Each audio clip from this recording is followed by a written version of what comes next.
When General Imhoff, besieging Munster, learnt that Dalmatier had sent an advanced force a little over 9 miles south of his position, he dispatched Major General von Zastrow with his mixed detachment to defend the river crossings at Drensteinfurt.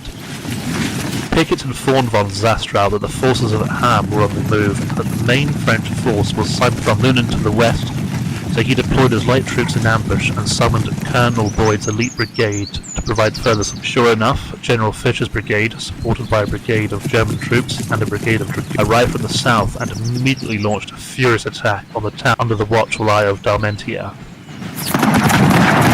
Simultaneously, a strong brigade of French heavy cavalry cantered up the Lunen road and then embarked on a rapid flanking move through the surrounding hills and woods. Following behind the cavalry, and rather more tardily, a brigade of grenadiers and a brigade of Swiss marched along the road towards Drensteinfurt.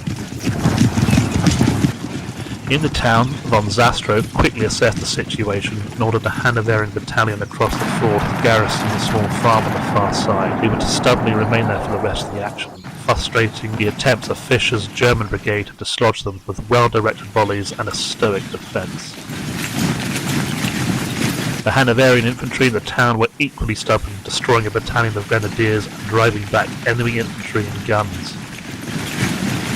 A French dragoon regiment galloped across the river and fell upon the flank of one of the Hanoverian battalions. As it was about to cut into the flank of the Hanoverian regiment and roll it up, it too was attacked on its flank by British grenadiers and was driven off in violent confusion.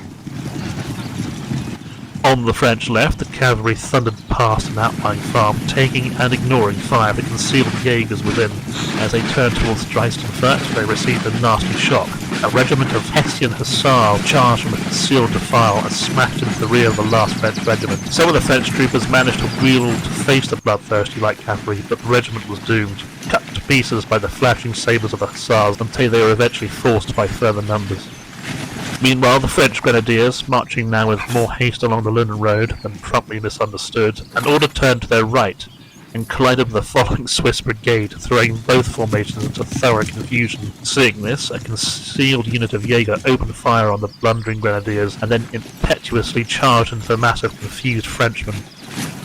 To their embarrassment and ultimate demise, the Jaeger was seen off by desperate French artillery, wielding rammers and sponges along with swords and carbines in defence of their cannon, as the French grenadiers and Swiss battalions tried to reorganise and create room for the 3 other brigades following the heavy cavalry pressed on at pace, crossing the northernmost ford and threatening to overwhelm the town's defences.